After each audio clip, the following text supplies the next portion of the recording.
ವಯಸ್ಸು 20ರಿಂದ 65 ವರ್ಷಕ್ಕಿಂತ ಮೇಲ್ಪಟ್ಟ ವಯಸ್ಕರಿಗೆ ಕೆಲವೊಂದು ಕಿವಿಮಾತುಗಳು. ಆಲೋಚಿಸದೆ ಪೂರ್ತಿ ಮಾಹಿತಿ ಕೇಳಿ, ಇದು ನಿಮ್ಮ ಒಳ್ಳೆಯದಕ್ಕಾಗಿಯೇ. ಸ್ನೇಹಿತರೆ, ಅದಕ್ಕೂ ಮೊದಲು ನೀವು ನಿಮ್ಮ ಮನೆಯ ಏಳಿಗೆಯನ್ನು ಬಯಸುವುದಾದರೆ, ನೆಮ್ಮದಿಯ ಜೀವನವನ್ನು ಬಯಸುವುದಾದರೆ, ಶ್ರೀ ಲಕ್ಷ್ಮೀನಾರಾಯಣರ ಕೃಪಾ ಕಟಾಕ್ಷವನ್ನು ಬಯಸುವುದಾದರೆ ಈ ವಿಡಿಯೋವನ್ನು ಲೈಕ್ ಮಾಡಿ ಮತ್ತು ನಮ್ಮ ವೀವರ್ಸ್ ಲೋಕ ಚಾನಲನ್ನು ಸಬ್ಸ್ಕ್ರೈಬ್ ಮಾಡಿಕೊಳ್ಳಿ. ಕಾಮೆಂಟ್ ಬಾಕ್ಸ್ನಲ್ಲಿ ಓಂ ಶ್ರೀ ಲಕ್ಷ್ಮೀನಾರಾಯಣಾಯ ಎಂದು ಬರೆಯಿರಿ. ಸಂತೋಷವು ಬಹಳ ದೊಡ್ಡ ಶಕ್ತಿ. ಯಾವಾಗಲೂ ಸಂತೋಷವಾಗಿರಲು ಪ್ರಯತ್ನಿಸಿ. ಬಿಗಿಯಾದ ಬಟ್ಟೆಗಳನ್ನು ಧರಿಸಬೇಡಿ. ಬಿಗಿಯಾಗಿ ಬಟ್ಟೆ ಧರಿಸಿದರೆ ಕಾಮುಕರಿಗೆ ಹಬ್ಬ ಮತ್ತು ಆರೋಗ್ಯಕ್ಕೆ ಹಾನಿ. ಸಂಭೋಗಾಸಕ್ತಿ ಎನ್ನುವುದು ಕೇವಲ ನಿಮ್ಮ ಪತ್ನಿಯೊಟ್ಟಿಗೆ ಇದ್ದರೆ ಮಾತ್ರ ಚೆಂದ. ಮದುವೆಗೂ ಮುಂಚೆ ಅಥವಾ ಪರಸ್ತ್ರೀ ಜೊತೆ ಸಂಬಂಧ ಒಳ್ಳೆಯದಲ್ಲ. ಅಲ್ಪ ಪ್ರಮಾಣದಲ್ಲಿ ಸ್ತ್ರೀ ಸಂಭೋಗ ಮಾಡುವವನು ದೀರ್ಘಕಾಲ ಸುಖಿಯಾಗಿ ಬಾಳುವನು, ಮರೆಯದಿರಿ. ವಯಸ್ಸಾದವರು, ಆರೋಗ್ಯ ಸಮಸ್ಯೆ ಇರುವವರು ಸ್ನಾನ ಮಾಡುವಾಗ ಸುಮ್ಮನೆ ಬಾಗಿಲು ಹಚ್ಚಿಕೊಳ್ಳಿ. ಚಿಲಕ ಹಾಕಲೇಬೇಡಿ, ಏಕೆಂದರೆ ಯಾವಾಗ ನಿಮಗೆ ಸುಸ್ತು ಆಗುತ್ತದೆ ಅಥವಾ ಪ್ರಜ್ಞೆ ತಪ್ಪುತ್ತದೆ ಹೇಳಲು ಅಸಾಧ್ಯ. ಆ ಕಾರಣದಿಂದ ಮುಂಜಾಗ್ರತೆ ವಹಿಸಿ. ಮನಃಶಾಂತಿ ಇಲ್ಲದ ಸಂಪತ್ತು, ಆರೋಗ್ಯವಿಲ್ಲದ ಆಯುಷ್ಯ, ಅರ್ಥ ಮಾಡಿಕೊಳ್ಳದ ಸಂಬಂಧ, ಅಕ್ಕರೆ ಇಲ್ಲದ ಬರೀ ವ್ಯಾವಹಾರಿಕ ಸ್ನೇಹ, ಇವುಗಳು ಇದ್ದರೆಷ್ಟು ಬಿಟ್ಟರೆಷ್ಟು. ಒಬ್ಬಂಟಿಯಾಗಿ ಇದ್ದರೂ ಪರವಾಗಿಲ್ಲ, ನಿನ್ನ ಪಾಡಿಗೆ ನೀನಿರು. ನಿನ್ನ ಕಷ್ಟಕ್ಕೆ ನೀನೇ ಔಷಧಿ. ಕೋಪ, ದ್ವೇಷ, ಕ್ರೋಧ, ಅಹಂಕಾರ ಈ ದುಶ್ಚಟಗಳನ್ನು ಬಿಟ್ಟು ಬಿಡಿ. ಸಿಹಿ ಮತ್ತು ಉಪ್ಪನ್ನು ಸಾಧ್ಯವಾದಷ್ಟು ಕಡಿಮೆ ಮಾಡಿ. ದೇವರಲ್ಲಿ ನಿಮ್ಮ ನಂಬಿಕೆಯನ್ನು ಹೆಚ್ಚಿಸಿಕೊಳ್ಳಿ. ನನ್ನ ಜೀವನ ಯಾರೊಂದಿಗೆ ಇದ್ದರೆ ಚೆನ್ನಾಗಿರುತ್ತದೆ, ಯಾರೊಂದಿಗೆ ಇದ್ದರೆ ಚೆನ್ನಾಗಿರುವುದಿಲ್ಲ ಎಂದು ನೀನು ಲೆಕ್ಕಾಚಾರ ಹಾಕಬೇಡ. ಆ ಭಗವಂತನು ನಿನ್ನನ್ನು ಸೃಷ್ಟಿಸುವ ಮೊದಲೇ ಲೆಕ್ಕ ಹಾಕಿರುತ್ತಾನೆ, ಯಾರ ಜೀವನಕ್ಕೆ ಏನು ಕೊಡಬೇಕು, ಎಷ್ಟು ಕೊಡಬೇಕು ಎಂದು. ಇತರರಿಗಾಗಿ ನಿಮ್ಮ ಸ್ವಂತಿಕೆಯನ್ನು ಎಂದಿಗೂ ಬಿಟ್ಟುಕೊಡಬೇಡಿ, ಏಕೆಂದರೆ ಈ ಪ್ರಪಂಚದಲ್ಲಿ ನಿಮ್ಮ ಪಾತ್ರವನ್ನು ನಿಮಗಿಂತ ಚೆನ್ನಾಗಿ ಯಾರೂ ಕೂಡ ನಿಭಾಯಿಸಲು ಸಾಧ್ಯವಿಲ್ಲ. ಊಟಕ್ಕೆ ಗೌರವ ಕೊಡುವುದನ್ನು ರೂಢಿಸಿಕೊಳ್ಳಿ. ಊಟವನ್ನು ವೇಸ್ಟ್ ಮಾಡುವುದು ತುಂಬ ತಪ್ಪು, ಮರೆಯದಿರಿ. ದಿನವಿಡೀ ಒಂದೇ ಜಾಗದಲ್ಲಿ ಕೂತಿರದೆ ಪ್ರತಿ ಅರ್ಧ ಗಂಟೆಗೆ ಒಮ್ಮೆ ಬದಲಾಯಿಸಿಕೊಳ್ಳಿ. ಬದುಕಲು ತಿನ್ನಿರಿ, ತಿನ್ನುವುದಕ್ಕಾಗಿಯೇ ಬದುಕದಿರಿ. ಜಿಡ್ಡಿನ ಕುರುಕಲು ತಿಂಡಿಗಳನ್ನು ಕಡಿಮೆ ಮಾಡಿ. ಪ್ರೋಟೀನ್ಗಳು ಮತ್ತು ವಿಟಮಿನ್ಗಳು ಹೆಚ್ಚು ಇರುವ ಆಹಾರವನ್ನು ತೆಗೆದುಕೊಳ್ಳಿ. ಹೊಟ್ಟೆಯಲ್ಲಿ ಯಾವಾಗಲೂ ನೀರು ಇರುವಂತೆ ನೋಡಿಕೊಳ್ಳಿ. ಮೂತ್ರ ವಿಸರ್ಜನೆಯ ನಂತರ ಅರ್ಧ ಲೋಟ ನೀರು ಕುಡಿಯಲು ಮರೆಯದಿರಿ. ವ್ಯಾಯಾಮ, ನಡಿಗೆ, ಸೈಕಲಿಂಗ್ ಇವುಗಳಲ್ಲಿ ಒಂದೆರಡನ್ನಾದರೂ ನಿಯಮಿತವಾಗಿ ಮಾಡಿ. ಆರೋಗ್ಯವಾಗಿರಲು ಕೆಲವು ನಿಯಮಗಳು. ಬೆಳಗ್ಗೆ ಬೇಗನೆ ಏಳುವುದು ಒಳ್ಳೆಯ ಅಭ್ಯಾಸ. ಸೂರ್ಯ ಉದಯಿಸುವ ಮುನ್ನ ನೀವು ಪ್ರತಿದಿನ ಬೇಗನೆ ಎದ್ದೇಳಬೇಕು. ಬೆಳಗಿನ ವಾತಾವರಣವನ್ನು ಅಮೃತದಂತೆ ಪರಿಗಣಿಸಲಾಗುತ್ತದೆ. ಬೆಳಗ್ಗೆ 5ರಿಂದ 6 ನಡುವೆ ಎದ್ದರೆ ದೇಹ ಮತ್ತು ಮನಸ್ಸು ಎರಡೂ ಫಿಟ್ ಆಗಿರುತ್ತದೆ. ವಾಕಿಂಗ್, ವ್ಯಾಯಾಮ ಮತ್ತು ಧ್ಯಾನಕ್ಕೆ ಬೆಳಗಿನ ಸಮಯ ತುಂಬ ಉಪಯುಕ್ತವಾಗಿದೆ. ವಿದ್ಯಾರ್ಥಿಗಳಿಗೆ ಓದಲು ಇದು ಅತ್ಯುತ್ತಮ ಸಮಯ. ನಿದ್ರೆಯ ಕೊರತೆಯಿಂದಾಗಿ ಅನೇಕ ರೋಗಗಳು ಸಹ ಸಂಭವಿಸುತ್ತದೆ. ನಿದ್ರೆ ಇಲ್ಲದಿದ್ದರೆ ಇಡೀ ದಿನ ವ್ಯರ್ಥವಾಗುತ್ತದೆ. ನೀವು ಕನಿಷ್ಠ 6 ಗಂಟೆಗಳ ನಿದ್ದೆ ತೆಗೆದುಕೊಳ್ಳಬೇಕು ಮತ್ತು 8 ಗಂಟೆಗಳಿಗಿಂತ ಹೆಚ್ಚು ನಿದ್ರೆ ಮಾಡಬಾರದು. ನಿದ್ರೆಯ ಸಮಯದಲ್ಲಿ ನಮ್ಮ ದೇಹದ ಚೈತನ್ಯವು ದೇಹವನ್ನು ಸರಿಪಡಿಸುತ್ತದೆ. ದೇಹವು ವಿಶ್ರಾಂತಿ ಪಡೆಯುತ್ತದೆ. ಇದರಿಂದಾಗಿ ನಾವು ಸಂಪೂರ್ಣವಾಗಿ ರೀಚಾರ್ಜ್ ಆಗುತ್ತೇವೆ. ಸಂಪೂರ್ಣ ನಿದ್ರೆ ಆದರೆ ಮನುಷ್ಯನ ದೇಹದಲ್ಲಿ ಶಕ್ತಿ ಹೆಚ್ಚಾಗುತ್ತದೆ. ಮನಸ್ಸು ಉಲ್ಲಾಸದಾಯಕವಾಗಿರುತ್ತದೆ. ಯಾವುದೇ ಕೆಲಸ ಮಾಡಲು ಜೋಶ್ ಬರುತ್ತದೆ. ಇಡೀ ದಿನ ಫುಲ್ ಆಕ್ಟಿವ್ ಆಗಿರುತ್ತೇವೆ.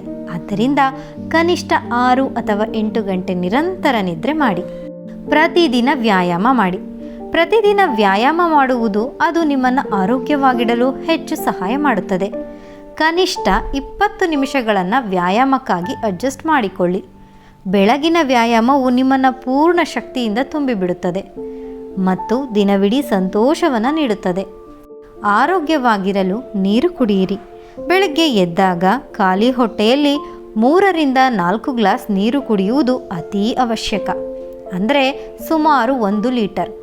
ಉಗುರು ಬೆಚ್ಚನೆಯ ನೀರನ್ನು ಕುಡಿದರೆ ಅದು ನಿಮ್ಮ ದೇಹದಲ್ಲಿರುವ ವಿಷವನ್ನು ಹೊರಹಾಕುತ್ತದೆ. ನೀರು ಕುಡಿದ 45 ನಿಮಿಷಗಳವರೆಗೆ ನೀವು ಏನನ್ನು ತಿನ್ನಬಾರದು ಎಂಬುದನ್ನು ನೆನಪಿಡಿ. ಬೆಳಿಗ್ಗೆ ಯಾವಾಗಲೂ ಹೆಲ್ತಿ ಬ್ರೇಕ್ಫಾಸ್ಟ್ ಮಾಡಿ. ನೀವು ತಿನ್ನುವ ಆಹಾರವನ್ನು ಕನಿಷ್ಠ 25 ಬಾರಿ ಕಚ್ಚಿ ನಂತರ ನುಂಗಿ. ಬೆಳಗಿನ ಆಹಾರವನ್ನು ಸೂರ್ಯ ನೆತ್ತಿ ಮೇಲೆ ಹೇರೋ ಮುಂಚೆಯೇ ಸೇವಿಸಬೇಕು. ಬ್ರೇಕ್ಫಾಸ್ಟ್ ಜೊತೆ ಫ್ರೂಟ್ ಸಲಾಡ್ ಅಥವಾ ಜ್ಯೂಸ್ ಇದ್ದರೆ ಇನ್ನೂ ಒಳ್ಳೆಯದು. ರಾತ್ರಿಯ ವೇಳೆ ಲೈಟಾಗಿ ಊಟ ಮಾಡಿ. ಊಟ ಮಾಡಿದ ತಕ್ಷಣವೇ ನೀರು ಕುಡಿಯಬಾರದು. 45 ಮಿನಿಟ್ ಮೊದಲು ಅಥವಾ ನಂತರ ಕುಡಿಯಿರಿ. ಆದಷ್ಟು junk food, pizza, burger, sandwich ಇತ್ಯಾದಿಗಳನ್ನು ಅವಾಯ್ಡ್ ಮಾಡಿ. ಮನೆಯಲ್ಲೇ ತಯಾರಿಸಿದ ಆಹಾರವನ್ನು ಸೇವಿಸಿ. ಪ್ರತಿದಿನ ಆಹಾರ ಸೇವಿಸಿದ ನಂತರ ಒಂದು ಬಾಳೆಹಣ್ಣು ಸೇವಿಸುವುದರಿಂದ ಅಜೀರ್ಣ ದೂರವಾಗುತ್ತದೆ. Ice cream, chocolate, cool drinks ಅಥವಾ ಯಾವುದೇ ಸ್ವೀಟ್ ಪದಾರ್ಥ ಸೇವನೆ ಕಡಿಮೆ ಮಾಡಿ. ಏಕೆಂದರೆ ಆ ಕಂಪನಿ ಯೂಸ್ ಮಾಡೋ ಪ್ರಿಸರ್ವೇಟಿವ್ಸ್ ಆರೋಗ್ಯಕ್ಕೆ ತುಂಬಾ ಹಾನಿಕರ.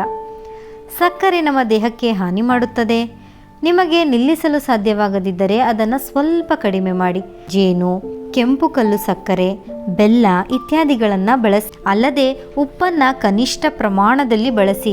ನೀವು ಉಪ್ಪು ತಿನ್ನುವುದಾದರೆ ರಾಕ್ ಸಾಲ್ಟ್ ಅಂದರೆ ಕಲ್ಲುಪ್ಪನ್ನು ಮಾತ್ರ ಬಳಸಿ. ಉಪವಾಸ ಮಾಡೋ ಅವಕಾಶ ಸಿಕ್ಕಾಗ ಉಪವಾಸವನ್ನು ಮಾಡಿ. ದಿನಕ್ಕೆ 3 ಬಾರಿಗಿಂತ ಕಾಫಿ ಅಥವಾ ಚಹಾವನ್ನು ತೆಗೆದುಕೊಳ್ಳಬೇಡಿ. ಅದು ಕೂಡ ನಿಮಗೆ ಅಭ್ಯಾಸವಿದ್ದರೆ ಮಾತ್ರ. ಮೋಹ ವ್ಯಾಮೋಹಗಳನ್ನು ಬಿಟ್ಟು ಬಿಡಿ. ವರ್ಷಕ್ಕೆ 2 ಬಾರಿ ಚಿಕ್ಕ ಚಿಕ್ಕ ಪ್ರವಾಸಗಳನ್ನು ಮಾಡಿ. ವಿದೇಶಿ ಪ್ರವಾಸಗಳನ್ನು ಕಡಿಮೆ ಮಾಡಿ. ಯಾರನ್ನೂ ಟೀಕಿಸಬೇಡಿ ಮತ್ತು ದ್ವೇಷಿಸಬೇಡಿ. ಮಕ್ಕಳು ಬೆಳೆದಿರುತ್ತಾರೆ. ಅವರ ವಿಷಯಗಳಲ್ಲಿ ಅತಿಯಾಗಿ ಮೂಗು ತೂರಿಸದಿರಿ. ಸಲಹೆಗಳನ್ನು ಕೇಳಿದಾಗ ಮಾತ್ರ ನೀಡಿ. ಲಭ್ಯವಿದ್ದರೆ ಧ್ಯಾನ ಕೇಂದ್ರಗಳಿಗೆ ಹೋಗಿ. ನಿಮ್ಮಲ್ಲಿರುವ ಹವ್ಯಾಸಗಳನ್ನು ಬೆಳೆಸಿಕೊಳ್ಳಿ. ಮೆದುಳನ್ನು ಹರಿತಗೊಳಿಸುವ ಪದಬಂಧ, ಸುಡೋಕು ಪೂರೈಸುವುದನ್ನು ಮುಂದುವರಿಸಿ. ನಿಮ್ಮ ಆಯ್ಕೆಯ ಪುಸ್ತಕಗಳನ್ನು ಓದಿ. ಬೆಂಬಲವಿಲ್ಲದೆ ಮೆಟ್ಟಿಲುಗಳನ್ನು ಹತ್ತಿ ಇಳಿಯಬೇಡಿ. ಎಸ್ಕಲೇಟರ್ಗಳನ್ನು ಬಳಸಬೇಡಿ. ನಿಯಮಿತವಾಗಿ ಆರೋಗ್ಯ ತಪಾಸಣೆ ಮಾಡಿಸಿ ಮತ್ತು ವೈದ್ಯರ ಸಲಹೆಯನ್ನು ಅನುಸರಿಸಿ. ಹಳೆಯ ನೆನಪುಗಳನ್ನು ನೆನಪಿಸಿಕೊಳ್ಳಿ ಮತ್ತು ಅವುಗಳನ್ನು ನಿಮ್ಮ ಸ್ನೇಹಿತರೊಂದಿಗೆ ಹಂಚಿಕೊಳ್ಳಿ. ಕೊನೆಯದಾಗಿ, ಯಾವಾಗಲೂ ಸಕಾರಾತ್ಮಕವಾಗಿ ಮನೋಭಾವವನ್ನು ಇಟ್ಟುಕೊಳ್ಳಿ. ಶೌಚಕ್ಕೆ ಕುಳಿತಾಗ ಹೆಚ್ಚು ಉಗುಳುವುದಾಗಲಿ ಹೆಚ್ಚು ಉಸಿರು ತಡೆಯುವುದಾಗಲಿ ಒಳ್ಳೆಯದಲ್ಲ. ಶೌಚಕ್ಕೆ ಹೋಗಿ ಬಂದ ಕೂಡಲೇ ನೀರು, ಚಹಾ, ಕಾಫಿ, ತಿಂಡಿ, ಊಟ ಸೇವಿಸುವುದು ಒಳ್ಳೆಯದಲ್ಲ. ದೇಹದ ಪೋಷಣೆ, ಬೆಳವಣಿಗೆಗೆ ಆಹಾರ ಅವಶ್ಯವಾದಷ್ಟೇ ಚೈತನ್ಯ ಸ್ಫೂರ್ತಿಗೆ ಸೂರ್ಯ ನಮಸ್ಕಾರ ಅವಶ್ಯವಾಗಿದೆ. ಸ್ನಾನ ಮಾಡುವಾಗ ಕೈಕಾಲು, ತೋಳು, ತೊಡೆ, ಕಿಬ್ಬೊಟ್ಟೆ ಚೆನ್ನಾಗಿ ಹಸ್ತದಿಂದ ತಿಕ್ಕಬೇಕು. ಶರೀರ ಸ್ವಚ್ಛತೆ, ಕಾಂತಿ ಮತ್ತು ಆರೋಗ್ಯಕ್ಕೆ ಕಡಲೆ ಹಿಟ್ಟು, ಸೀಗೆಕಾಯಿ ಪುಡಿ ಸ್ನಾನದಲ್ಲಿ ಉಪಯೋಗಿಸಬೇಕು. ವಾರಕ್ಕೊಮ್ಮೆ ಎಣ್ಣೆ ಸ್ನಾನ ಮಾಡುವುದು ಬಹಳ ಒಳ್ಳೆಯದು. ಸ್ನಾನವಾದ ನಂತರ ಅರ್ಧ ತಾಸು ಅಥವಾ ತಾಸಿನ ಅವಧಿ ಮುಗಿಸಿ ಅಲ್ಪ ಉಪಹಾರ ಇಲ್ಲವೇ ಊಟ ಮಾಡಬೇಕು. ಚೆನ್ನಾಗಿ ಹಸಿಯದೆ ಊಟ ಮಾಡಬಾರದು. ಹಸಿದಾಗ ಹೆಚ್ಚು ವೇಳೆ ತಡೆಯಬಾರದು. ಊಟ ಮಾಡುವಾಗ ಮನಸ್ಸು ಪ್ರಸನ್ನವಾಗಿರಲಿ.